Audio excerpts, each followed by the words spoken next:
Hi, my name is Mark McPherson, movie critic for Moviespoon.com, and this is my review of Deadpool for the Super Inc. Movie Club. The Super Inc. Movie Club was started by Amy McLean on her YouTube channel. If you haven't seen it, you should definitely check it out.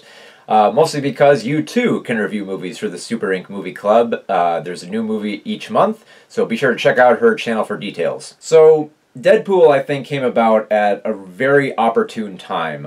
It came out at the beginning of 2016, in which we were going to have the biggest tsunami of superhero movies for that year. I mean, that year we got Batman vs. Superman, we got Captain America: Civil War, we got Doctor Strange, we got Suicide Squad, we got X-Men. We got so many superhero films that came out that it just overwhelmed me completely. And most of them all kind of followed the same formula, more or less.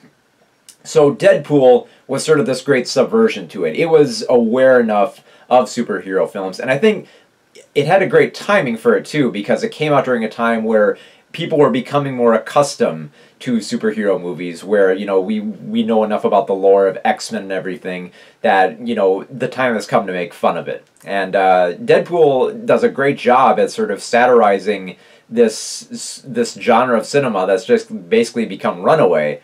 And it's much needed, especially during this time when superhero movies are kind of all starting to blend together as more or less the same thing and trying to piggyback off each other. And Deadpool is just its own thing. It goes off into its own direction. It's trying to be as violent, as crude, as ridiculous, as satirical, just fourth wall breaking as much as it can. I like how Ryan Reynolds plays Deadpool. I mean, he's got the right candor, and he's got the great voice for the character, and he's a lot of fun to watch. He's got great humor to him. The one thing I really didn't like about the film was that anytime that Ryan Reynolds didn't really have anyone to play off of, and he's just breaking the fourth wall for the heck of it, and just talking himself up, I thought that got a little old as the movie went on. I'm kind of like, okay, I get the bit, but, you know, it's kind of wearing thin here. Where the movie is golden, however, is when Deadpool gets to interact with Colossus and Nega, these two X-Men who are kind of a little bit more stoic, a little bit more standoffish to, you know, Deadpool's craziness. They serve their purpose well as kind of like the straight superheroes who kind of really don't take him seriously, and Deadpool can play off them greatly. And he gets a lot of great dialogue out of there. I like how Deadpool is able to point out certain things about the X-Men, like how, like, oh, their timelines don't make sense. Oh, isn't it kind of crazy how there's not that many X-Men at the mansion? Don't you think they could afford more? You know, typical fourth wall breaking bits like that are a lot of fun. The plot of the movie is nothing groundbreaking. I mean, it's mostly just a revenge story. Deadpool is just trying to get back at the man who turned him into the freakishly ugly person that's under the mask that he is today. It's a very simple revenge story, but at the same time, I'm glad that it's not, you know, the atypical superhero story of trying to stop a giant blue laser in the sky for some reason. I like the fact that there's nothing like that in the film. They do have to have a big fight on this giant naval ship at the end of the movie, but that's fine. I mean, it's a really cool action sequence. They make it work. There's some really great action in here, very violent action, very gory action. It's a lot of fun. I enjoyed that aspect of the film.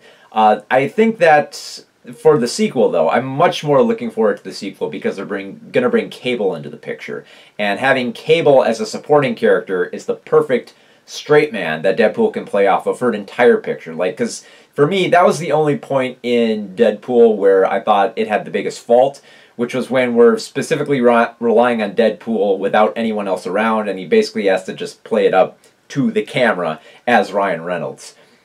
I thought that got a little bit old, but if you bring Cable into the mix, then you have some great chemistry going, so I'm very much looking forward to see how the sequel turns out. But yeah, I had a good time with the film. I enjoyed it. It's got a lot of fun elements. It plays with the Marvel superhero genre very well. It knows what to poke fun at. It knows what to make fun of. It knows what Easter eggs to put in. Very clever about what it's trying to do in the film. And a great subversion to the current glut of superhero movies that we have right now. So, I mean, it's not quite like a swift kick in the pants to everything, mostly because I think just having Ryan Reynolds be Deadpool towards the camera without anyone to play off of doesn't work as well. But the moments where he does have, like, Colossus or his love interest or the villain to play off of, the movie is just so much fun to watch. So yeah, 3.5 stars.